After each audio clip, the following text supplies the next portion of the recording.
Ratio ले लो।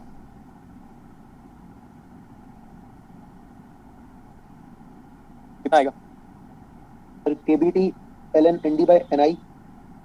हाँ, KBT ln ND by NI plus वो KT क्या आ ln जाएगा, of ND by NI plus E, मतलब F initial, E for initial, वो E आ फॉर जाएगा EFN। EFI ऐसा आ रहा हाँ sir, EFI plus KBT ln ND by NI is equals to EFN। है। EFI plus KT ln of, ये आ रहा है। Yes sir.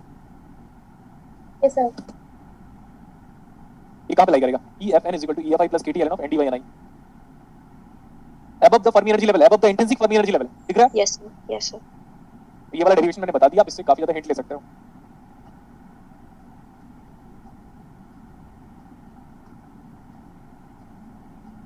इधर देखो,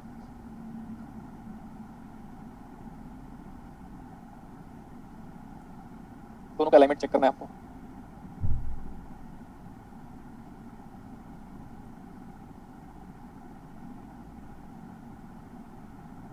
हाँ, जो हमारा एन टाइप में जो फर्मी लेवल आया वो कहाँ पे लाई कर रहा है?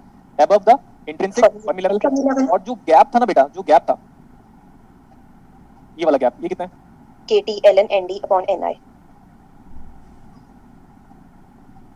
KT ln of L ND upon NI। ये सारा का सारा सॉलिड स्टेट का डेरिवेशन करवा दिया मैंने। मैं और ज्यादा टाइम दे सकता था, लेकिन फिर हमारा सिलेबस पेंडिंग में चला जाता। लेकिन ये सब की एनर्जी की रिक्वायरमेंट को बीजेटी में इसलिए करा दे रहा हूं मैं। EC, अच्छा अभी यहाँ पे ना मैं ECN लिख रहा हूँ, क्यों? क्योंकि ये एन टाइप है। Okay sir. This is EVN क्योंकि एन टाइप है। EVP, ECP, हाँ, ये हमारा EFN है, फर्मी एनर्जी लेवल और एन टाइप सेमीकंडक्टर। अब क्या करूंगा, दोनों को मिक्स करूंगा मैं। एमटेक में लोग इसी को पढ़ते हैं, एमटेक की बात कर रहा हूँ। सॉलिड स्टेट में अगर कोई एमटेक कर रहा है तो उसका पहला सब्जेक्ट यहीं से स्टार्ट होगा, N type, P type semiconductor. इसको मर्ज करोगे तो क्या होगा, मेरे को बताओ। डिफरेंस क्रिएट होगा। अब मैं आपको उसका वजह बताता हूँ। क्या वजह बताऊँ? Yes sir. Yes sir. देखो ध्यान से, देखते रहना ना। इलेक्ट्रिक फील्ड क्या होता है? Minus of dV by dx। Yes sir. Now this is equal to, we consider electrons as my reference model। we consider electron as my reference model, इसलिए माइनस ऑफ Q लिखा हुआ है। जिसको आप इस वर्क को अब कैपिटल E के फॉर्मेट में एनर्जी लिखना शुरू कर दो। क्लियर? Yes sir. देखो अब यहाँ पे ना कंफ्यूजन तब अराइज होता है जब हम यहाँ पे ये कैपिटल E को ऐसे लिख रहा हूँ। ये कैपिटल E मतलब ये इलेक्ट्रिक फील्ड, और वो कैपिटल E जो लिखूंगा वो क्या है? एनर्जी। तो इसको यहाँ पे पुट करो, यहाँ पे। सो इलेक्ट्रिक फील्ड कितना आ जाएगा अभी? Minus minus cancel, 1/Q into D of the energy divide by, so what is dE by dx? मतलब ग्रेडियंट ऑफ एनर्जी है क्या ये? Yes sir. Yes sir. Gradient इन एनर्जी डायग्राम या energy band diagram.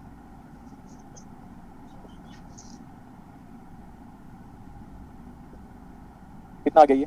Q into E।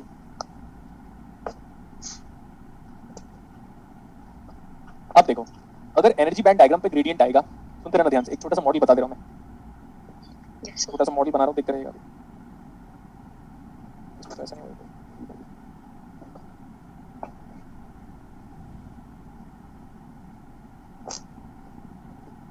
क्या ले रहा हूँ मैं अभी? कोई भी एक सेमीकंडक्टर मटेरियल लिया, क्या लिया? कोई भी सेमीकंडक्टर मटेरियल।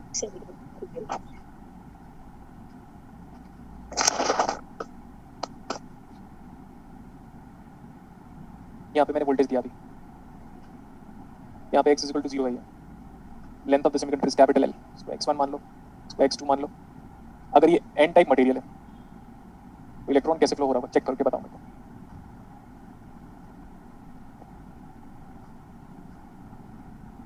इलेक्ट्रॉन कैसे फ्लो हो रहा होगा? पहले ये बताओ, इलेक्ट्रिक फील्ड का वेरिएशन कैसे है इसमें?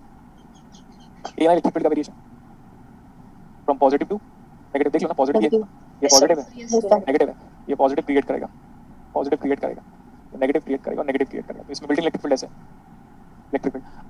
बाकी यहाँ पे सबके सब क्या, इलेक्ट्रॉन इलेक्ट्रॉन इलेक्ट्रॉन। इलेक्ट्रॉन कैसे फ्लो हो रहा होगा? करंट कैसे फ्लो हो रहा है इसमें बताओ? ऐसे? Yes sir. Yes sir. This the direction of, sorry, this the direction of what? Electrons. और करंट डायरेक्शन क्या है? P2N। P2N, ठीक है।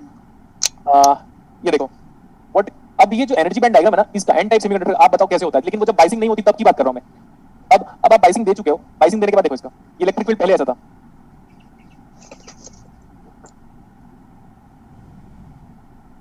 N type semiconductor, again N type semiconductor. जब ये एन टाइप सेमीकंडक्टर यही है, इसका एनर्जी बैंड डायग्राम अभी पहले पहले से एनर्जी बैंड डायग्राम ऐसे ही है ना? Yes, sir. Yes, sir.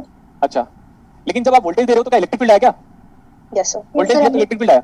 तो ये देखो ये है हमारा एनर्जी बैंड डायग्राम का टिल्ट। एनर्जी बैंड डायग्राम का टिल्ट कैसे आ रहा है? इन the direction of electric field. कैसे है ये? बेंड है। मैं कैसे बताऊं आप लोगों को? देखो ये कब का एनर्जी बैंड डायग्राम है? Without biasing. Yes, sir. Understand. Energy band diagram no bias. अब बाइसिंग करोगे तो वोल्टेज दिया तो इलेक्ट्रिक फील्ड दिया तो एनर्जी के बैंड में जो वेरिएशन आ रहा है वो इलेक्ट्रिक फील्ड डायरेक्शन पे एक कांस्टेंट का मल्टीप्लाई कर रहे हो, मतलब हम ऐसे बोल सकते हैं it is linearly varying with respect to electric field. Yes, sir. अब जो आपका नया एनर्जी बैंड डायग्राम वो देखो कैसे, इधर हम एक्स एक्सिस में हम ऐसे मूव करेंगे और हमारा ग्राफ ऐसे बेंड होगा। देखो Yes, sir. क्योंकि प्लस है ये, प्लस क्यू इनटू वी और इलेक्ट्रिक फील्ड। तो ध्यान से देखो बेटा, इतना ज्यादा डेप्थ में भी आपको कोई बता ना पाए हर चीज के डेरिवेशन के बाद। ये है, ये टिल्ट हो गया ऐसे, ये इंट्रिंसिक फर्मी लेवल है और ये फर्मी एनर्जी लेवल है। हो गया? Yes, sir. अभी जब बाइसिंग नहीं किया था तो करंट फ्लो हो रहा था बिना बाइस के? No, sir. तो No, अगर sir. करंट नहीं फ्लो होगा तो there will be no tilt in the energy band diagram. लेकिन अगर करंट फ्लो हो रहा है तो इलेक्ट्रॉन कैसे, देखो इलेक्ट्रॉन कैसे फ्लो होगा? इलेक्ट्रॉन ऐसे फ्लो हो रहा है ना? Yes, sir. तो इलेक्ट्रॉन ऐसे फ्लो हो रहा है। देखो मतलब electron always flow in the downhill movement. इसी को लूप बोलते हैं, जनरली बुक्स में भी लिखा हुआ है। ये डाउनहिल हिल की तरह है, ये इट सपोर्ट्स या डाउनहिल मूवमेंट।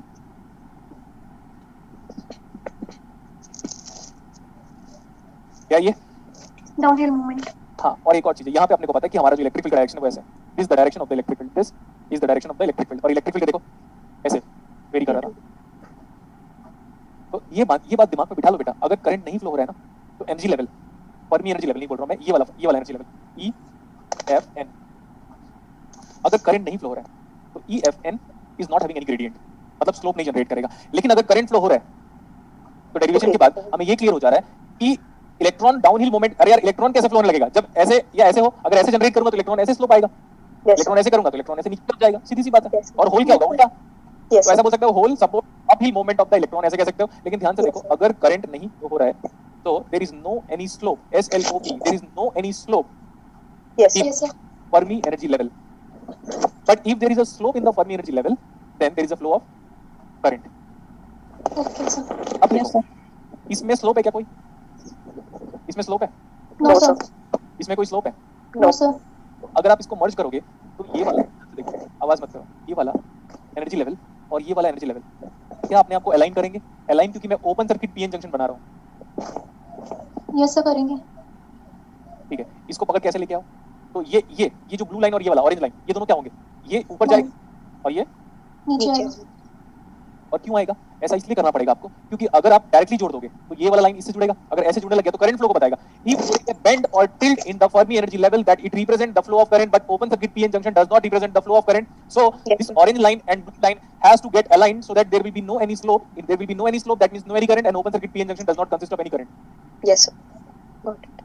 तो अब देखोगे यहाँ पे ध्यान से सुनिएगा अभी, चला गया थोड़ा ऊपर, ये थोड़ा सा ऐसे चला गया। अब जो फर्मी एनर्जी लेवल था वो क्या होगा? इसके थोड़ा सा नीचे से स्टार्ट होगा क्योंकि यहीं पे था, और इसके थोड़ा सा ऊपर से स्टार्ट होगा यहाँ पे ऐसे। तो हाँ, अब यहाँ पे पास आ जाएगा इसके। Yes, sir. ठीक है, और इधर से नीचे आ जाएगा। नीचे. देखना, आपको कभी भी पता नहीं चला था आज तक why there is a bend in the energy band diagram. आज पता चल गया। ये कांस्टेंट होना चाहिए। अगर इसी ये जो फर्मी एनर्जी लेवल पर किसका था चेक करो, this is the Fermi energy level for P type. And this is the Fermi energy level for N type semiconductor. And it has to align constant. अगर इसमें स्लोप आ गया ना, इसमें कहीं भी बेंड और टिल्ट आ गया तो वो करंट के फ्लो को रिप्रेजेंट करेगा, but open circuit PN junction में कहां से करंट फ्लो हो जाएगा? Yes, sir. अब उसके आगे देखो, तो ना ये जो बेंड है ना, इसको मैं ऐसे बता रहा हूं बेंड को रिप्रेजेंट करने के लिए, तो थोड़ा ज्यादा ही स्लोप दिख रहा है, बट ठीक है आप समझ सकते हो यहां से। ठीक है, थोड़ा आगे अच्छे से कॉपी में बना लीजिएगा इसको। ये बेंड है Yes, sir. और ये भी बेंड है। अब बताओ ये कहां का बेंड है? याद करो, थोड़ा रिकॉल करो। ये वही वाला बेंड है जो मैं अक्सर बता रहा था। ये ना बेटा ऑलमोस्ट अलाइंड है, देख लेना इसको। ये वाला लाइन और ये वाला लाइन सेम होना चाहिए कॉपी में, ठीक है? Yes, sir. और ये वाला लाइन, ये वाला जो बेंड है और ये वाला बेंड आपकी कॉपी में सेम होना चाहिए। अच्छे से बनाइएगा सो दैट ये जो है ना बेंड, ये वाला ये यहाँ पे आए। Yes, sir. अब देखो ध्यान से, मजा आ गया आज आपको। ये पी है और ये क्या है? N. ये हमारा ECP था और ये हमारा Yes, sir. EFN. Very good. This sorry EFN कहाँ से बेटा? ECN. ECN. ECN, EF sorry EVN, this is EVP। EVP. इतना सही है। ये जो जंक्शन था ना, सारी टॉपिक्स को रिलेट कर देता हूँ मैं। इस जंक्शन में क्या था देखो, Electric field. तो अभी आपको क्या बोला था? What is there a tilt और बेंड इन द, अगर प्रेजेंस ऑफ इलेक्ट्रिक फील्ड की वजह से, ध्यान से देखो इसको, देखो इधर और कहाँ गया पीछे, नहीं आगे, हाँ इलेक्ट्रिक फील्ड था तो gradient, now the energy band diagram is going to vary with respect to electric field. Yes, sir. Electric field कहाँ पे था? जंक्शन में। Yes, sir. उस इलेक्ट्रिक फील्ड को मैं ऐसे रिप्रेजेंट कर रहा हूँ, देखो यही था मेरा इलेक्ट्रिक फील्ड, चेक कर सकते हो आप, is the direction of the electric field from N to B. Yes, sir. Yes, sir. तो in the direction of electric field slope ऐसे होगा, क्यों? क्योंकि अभी आपने लिखाया था the energy band with respect to x is equal to q into the direction of electric field. Yes, sir. तो ये जो स्लोप है वो the direction of electric field की तरफ होगा, ठीक है? Okay, sir. तब जाके एनर्जी बैंड डायग्राम आया। देखो मैं थोड़ा सा टाइम लेता हूं आपको, देखो और डेरिवेशन कंप्लीट हो चुका है। ये वाला एनर्जी कितना है, यहां से लेकर यहां तक एनर्जी कितना होगा, चेक करो। ECP minus ECN. नहीं बेटा, दूसरे वे में, और दूसरे वे में अगर हम बात करें तो मैं बताता हूँ ये कितना टिल्ट है। देखो ध्यान से एक बार, पहले आप ये बताओ how much is this one, अभी बताया था KT ln of Na by Ni। Yes, sir. KT, अब आप दुनिया की कोई भी बुक पढ़िएगा प्लीज, सॉलिड स्टेट की, Yes, sir. मेरे को कल बताइएगा फिर, कोई भी बुक होगा आपके पास, रिसर्च पेपर भी होगा तो पेपर पढ़ के बताएगा। है ना? फिर ये वाला कितना है, अभी मैंने डिराइव करवाया था थोड़ी देर पहले, KT ln is this the voltage और energy? energy. Very good. ND by Ni, कौन कर रहा है आवाज यार, ठीक है ना? तो इतना, तो आप ये बताओ ना, ये जो बैंड है वो कितना है, इतना जो बैंड है वो इसका जो बैंड हुआ ये वाला प्लस ये वाला बैंड है क्या? Yes, sir. इसको देखो, व्हाट इज दिस, देखो अभी याद करा था मैं, ये क्या है, तो पढ़ाया था अभी। अरे ये तो इंट्रिंसिक फर्मी लेवल है ना, Yes, sir. Yes, sir. क्योंकि इसी का एक्सपेक्ट में नीचे था, तो ये intrinsic Fermi Yes. Level for which one? P। P. और इसका इंट्रिंसिक फर्मी लेवल कहाँ पे आएगा, याद करो, नीचे। Yes, sir. ये है E F I IN. और N, ठीक है? इतना और इतना देखो ऐड करो, कितना दिख रहा है, ये देखो यहाँ से, Yes, sir. ये कितना है, ये वाला देखो ना यहाँ से पैरेलल लाइन से, KT KT ln ln ND upon और Ni. ऊपर कितना है, KT ln ND upon Ni. ये जो लाइन जितना बेंड हो रहा है चेक करो ध्यान से, वो इतना प्लस इतना बेंड हुआ है, टोटल ऐड कर लो। कैसे बोलोगे, इस लाइन को खींच दिया आगे, ये लाइन यहाँ तक ऐड हो गया। जी सर। एक्सक्यूज मी सर, हाँ सर वो EFIP और EFP के बीच में नहीं होगा sir, KT ln NI by Ni? EFP और EVP के बीच में आपने बना दिया सर, वो मैं ये पूछा था क्या? एक मिनट एरर हो गया क्या, चेक करते हैं। EFI और EFP के Yes, बीच में yes, हाँ सर वो, हाँ सर वो वही कह रहा था सर, हाँ, आपने पहले पढ़ाया। EFI एंड EFP के बीच में। Yes sir, yes sir. तभी तो मैं सोच रहा था there is something missing in the अच्छा एक्सप्लेनेशन। फिर आप प्लस करके वो एग्जैक्टली सर आप जो बता रहे हाँ हैं। हाँ हाँ, तभी मेरे को लग रहा था कि हम ऐड करने वाले हैं, लेकिन ऐड क्यों नहीं कर पा रहे हम। अब ठीक है बेटा, गुड। तो मतलब कितने लोग हैं अभी क्लास में, जितने लोग हैं ना, इन लोग कुछ ना कुछ अच्छा करेंगे लाइफ में। Thank you, sir. हाँ ठीक है, थैंक यू सर। आपके इंटरेस्ट के सारे स्टूडेंट ने नाम कर दिया यार। राघव ने मेरी तारीफ कर दी यार सॉलिड स्टेट के एक्सपेक्ट में, लेकिन मैं ये एक्सपेक्ट नहीं कर सकता था। ठीक है, it's a combo of electronic solid and states and mathematical quantum like putting काजू किशमिश पिस्ता बादाम। अरे ये तो मैं कल अपने टिफिन में रख रहा था, है ना ये तो मैं कल रख रहा था। इधर देखो अभी, यस सर। ये वाला टिल्ट बताओ बेटा, हमने बताया था आपको ये वाला टिल्ट, ये KT ln Na upon Ni हाँ KT ln, देखो एनर्जी एनर्जी सब energy, ln of Na by Ni। by Ni। Okay, ये इधर वाला टिल्ट कितना था EFN और EFP में? KT ln ND upon Ni। KT ln of ND by Ni। थोड़ा नेक्स्ट क्लास कितने बजे? 6 बजे से। हाँ, तो अब आप मेरे को ये बताओ, अब ये टिल्ट कितना है टोटल, यहाँ से लेकर यहाँ तक का बैंड कितना है, यहाँ से लेकर कितना एनर्जी कवर किया और यहाँ से लेकर कितना एनर्जी कवर किया, चेक करो ऐड ध्यान हो से। जाएगा, ठीक है सर, पता लग गया। हम अगर मैं कभी एरर करता हूँ क्लास में तो मुझे दिख ही जाएगा कितना बैंड आ रहा है यहाँ पे, ये मच बैंड, कितना ये बैंड, दोनों ऐड करो ना यार। KT ln ऑफ बोलो अभी, ये how much is this one?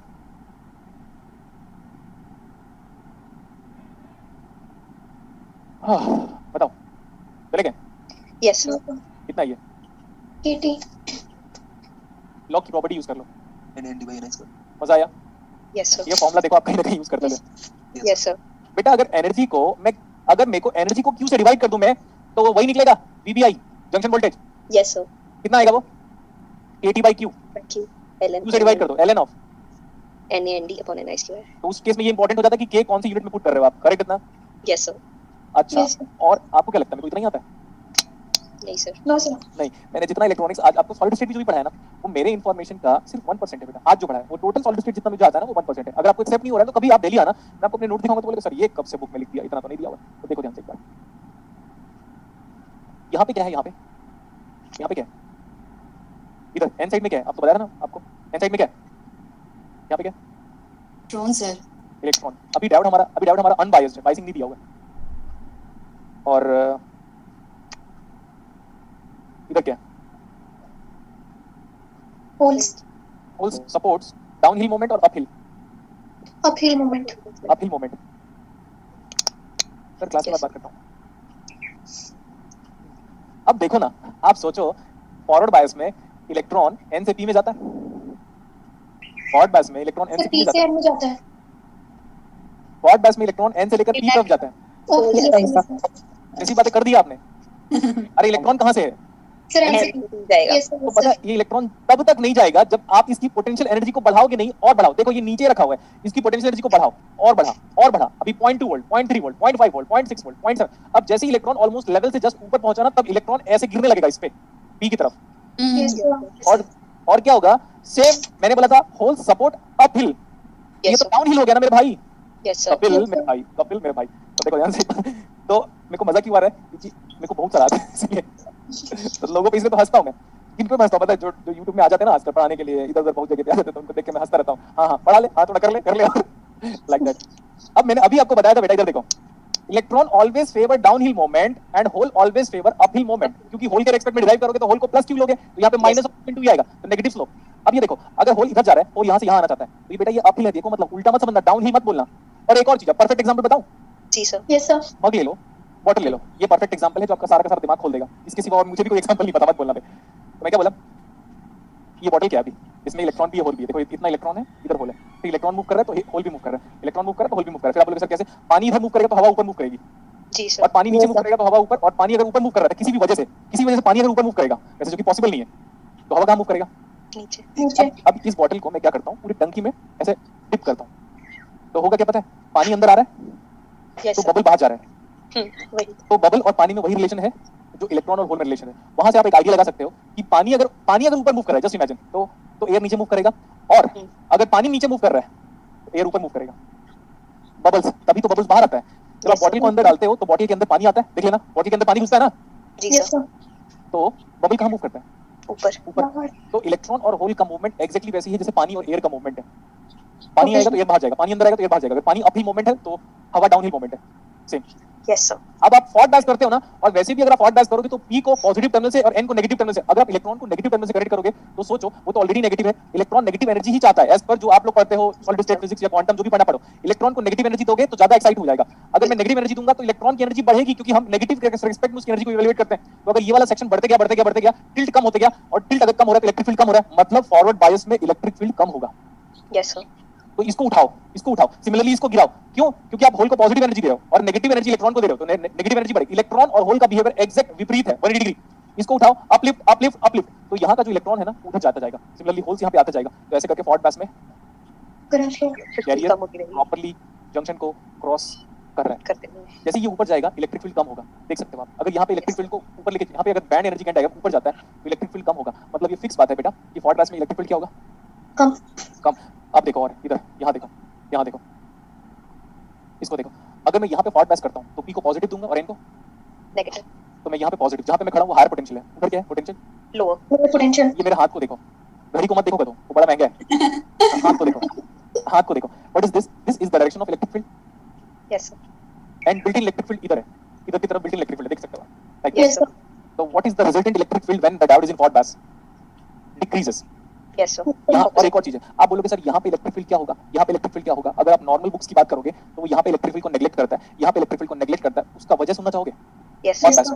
बायस में क्या करेंगे पता है, इसकी इलेक्ट्रिक फील्ड को लेंगे नहीं हम लोग, बल्कि टोटल इलेक्ट्रिक फील्ड यहाँ से लेकर यहाँ तक फॉरवर्ड बायस में, और इसकी इलेक्ट्रिक फील्ड को भी नेग्लेक्ट करेंगे बुक्स वाले। लेकिन उसके वजह सुनो, ये तो कंडक्टिंग मटेरियल है, P type is a purely conducting material, N type is a purely conducting material. तो प्रॉब्लम कहाँ पे है, कौन कंडक्ट करने पे हमें हेल्प नहीं कर रहा था, ये।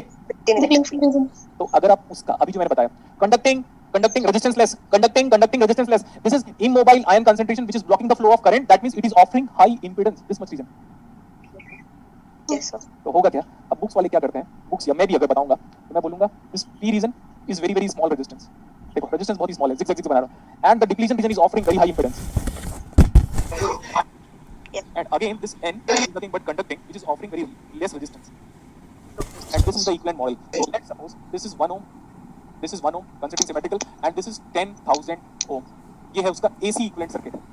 उसी का डायोड का AC equivalent circuit इंटरेस्टिंग कोई बता सकता है क्या आपको? No. No, This is sir. P, No, this sir. is P, this is N, this much is depletion region. तभी तो बोलते हैं उसको immobile ion region करके. Yes, sir. अब ध्यान से देखो, अब आप ऐसे करोगे ना, इसका वोल्टेज निकालोगे तो नेग्लिजिबल वोल्टेज आएगा. देखो, सपोज ये इमेजिन करो 20 वोल्ट है, तो 20 into 1 डिवाइड बाई 10,000 प्लस 1 तो कितना है? नेग्लिजिबल आ रहा है क्या? Yes, sir. अब मैं इसके अक्रॉस वोल्टेज निकालता हूँ, देखना कितना आएगा. द वोल्टेज अप्लाइड अक्रॉस 10,000 ओम, ये देखो कितना आता है. 20 into 10,000, जिसके अक्रॉस निकाल रहे हैं उसी का multiply divide by approximately 10,000 only, है ना? क्यों? क्योंकि 10,000 प्लस 1 कितना आता है? Approximately 10,000. So I can say, मैं बोल सकता हूँ अगर ये 20 वोल्ट है तो ये 19.99 वोल्ट होगा. Yes, sir. ठीक है, तो पूरा वोल्टेज इसी के अक्रॉस है. जिसके अक्रॉस वोल्टेज है उसी के अक्रॉस डिप्लीशन रीजन आएगा. सॉरी, उसी के अक्रॉस इलेक्ट्रिक फील्ड का वेरिएशन शो करते हैं लोग. तो हम लोग अक्सर क्या करते हैं, डिप्लीशन रीजन के अक्रॉस ही देखो इलेक्ट्रिक फील्ड का वेरिएशन है. हाँ, लेकिन इसके अक्रॉस भी इलेक्ट्रिक फील्ड का वेरिएशन है, लेकिन वो नेग्लिजिबल मान के चलते हैं, तब जाके ये एप्लीकेबल है फॉरवर्ड पास में. बहुत हो गया. Yes, sir. Yes, sir. ठीक है, आज की क्लास मेरी लाइफ की one of the best interesting classes में से एक है अब तक. लेकिन ये इसमें न्यूट्री कम का है. Yes, sir. और भी सर हमारे लिए भी बहुत इंटरेस्टिंग वाली थी. ये बेसिक है बेटा. अब आप आपको पता है, मैं मजाक नहीं कर रहा हूँ. कभी आओगे ना आप दिल्ली तो बोलना सर आपको कितना डेप्थ पता है, तब मैं बताऊंगा कभी डेप्थ आपको कि what is the depth of the electronics. जैसे कि आज मैं पढ़ रहा था, तो मैं आज पढ़ा हूँ ना, ये पहले नहीं पढ़ा था कि ऑटो क्या था, automobile ignition Yes, sir. Circuit या सिस्टम. उसको भी पढ़ा था कि यार ठीक है, हम अगर किक मारते हैं तो आरएलसी सर्किट काम कैसे करता है करके. मेरे को पढ़ने से मतलब इसका मतलब ये नहीं कि मैं ऑटोमोबाइल बनाऊंगा टेस्ला मोटर वालों के साथ. नहीं, वो थ्योरेटिकल, वो पेन पेपर की पढ़ाई है. लेकिन पेन पेपर की पढ़ाई इतनी स्ट्रांग है मेरी कि मैं से कोई आर्गुमेंट नहीं करता. आपको पता है, यही तो वो वजह है बेटा जिसकी वजह से मेरे टीचर की लगी पड़ी है. समझो आप. Yes, sir. हाँ, तो इतना कुछ बताया मैंने आपको. देखो, और एक और चीज है, आज की क्लासेस में एक चीज और सीख लो. क्या सर? जिस दिन पेपर टफ आया उस दिन ना 70 लोग, लगभग 70 की स्ट्रेंथ गायब हो चुकी है अब तक मेरी क्लास में. पेपर जिस दिन टफ आएगा, 3 घंटे फाइट करने को बोलोगे तो 90% एक टाइम के बाद 2 घंटे इमेजिन करो बीत गए आपके एग्जाम में, तो 90% लोग पेपर में हार चुके रहते हैं. उसी का फायदा उठाना है आपको. Yes, sir. ठीक है, जैसे 3 घंटे आपको फाइट करना है एग्जाम के टाइम पे. अगर आप 2 घंटे के बाद अगर आप एक्सपेक्टेशन हार गए तो समझ लेना आप उन्हीं बंदों में जो फेल हो रहे हैं. और कोई ऐसा बंदा जो बिना एक्सपेक्टेशन के 3 घंटे तक पेपर बस अटेम्प्ट कर रहा है विदाउट एनी थॉट्स, बस वो सोच रहा है बस जो क्वेश्चन मिले जो मैं पढ़ाऊंगा आराम से, चाहे जो हो जाए, वो इसके दिमाग में ये चल रहा है. पता वो ज्यादा अच्छे से क्रैक करेगा क्योंकि वो 3 घंटे तक अपना एफर्ट बेस्ट दिया है. और कुछ लोग 1 घंटे के बाद दम तोड़ देंगे, कुछ लोग 2 घंटे के बाद दम तोड़ देंगे. जब दम तोड़ने की वाली बात होती है, जो लेट में दम तोड़ेगा अपना, वो क्रैक कर लेगा एग्जाम. सीधी सी बात है. जिसका 5 मिनट में से कंसंट्रेशन टूटा लास्ट के, क्या होगा, वो 1-2 क्वेश्चन गलत करेगा. और 2 hours 55 मिनट तक जिसका कंसंट्रेशन मेंटेन था, वो एग्जाम क्रैक कर लेगा. एग्जाम क्रैक करना कोई बड़ी बात नहीं बेटा. इंपॉर्टेंट चीज है कि आप उस 3 घंटे में कितना सस्टेन कर पाते हो. Yes, sir. हाँ, और 2 मिनट सर मतलब स्वाद आ जाएगा. मतलब वो एनर्जी बैंड डायग्राम में सर हमने देखा कि इलेक्ट्रिकल अप्लाई करने से वो टिल्ट हो जाता है सर बैंड डायग्राम. तो सर ये इसमें जो बैंड हो रहा है सर पास लाने से पी और एन, इसमें sir built in electric field के लिए हो रहा है ना सर बैंड. सर ये बैंड इस तरह के हो रहा है सर, ये से बता दीजिए बस कंप्लीट हो जाए. बैंड किस तरह हो रहा है मतलब ऐसे होगा ना? इलेक्ट्रिक फील्ड कैसे है, जिस डायरेक्शन पे इलेक्ट्रिक फील्ड होगा उसी डायरेक्शन पे बेंडिंग होगी. ओके सर अभी पढ़ाया था बेटा ये देखो, जिस डायरेक्शन में इलेक्ट्रिक फील्ड होगा उसी डायरेक्शन में बेंडिंग होगी, because E into Q. Okay sir हो गया. Okay sir. ठीक है, चलो फिर बैंड डायग्राम लेके सर रोता था सर. मजे आ गए सर. Thank you. आप नहीं रोते हो, पूरी दुनिया ही रोती है एनर्जी बैंड डायग्राम को लेकर. अच्छा वो मैंने पी नहीं पढ़ाया, तो पी भी पढ़ा देता. ठीक है, यहाँ का कंसेप्ट क्लियर होगा ना, तभी जाके आप शॉर्टकी डायोड वाला कंसेप्ट को अच्छे से पढ़ सकते हो. शॉर्टकी डायोड तो फिर वर्क फंक्शन में पढ़ रहा था लॉकडाउन के टाइम पे, electron affinity, Schottky contact, ohmic contact, energy band diagram में टिल्टिंग. तो सब उस टाइम पे मैंने सोचा एक बार देख लेते हैं करके, तब जाके हमें समझ में आया अच्छा भाई ये सब वजह होती है क्या. ठीक है, तो अपना ध्यान रखो, काफी ज्यादा टाइम ले लिया मैंने. ठीक है, Thank you, sir. Thank you, sir. Bye bye, take care. अच्छा एक बात याद रखो, नेक्स्ट क्लास में क्या पढ़ाऊंगा वो सुन लो. अब मैं बीजेटी पढ़ाऊंगा बस, क्योंकि अगर मैं आगे पढ़ाने लगा बेटा तो हमारा सिलेबस थोड़ा फिर रुक जाएगा. इसलिए मैं Okay, sir. BJT start. Okay, sir. Thank you, sir. Bye bye.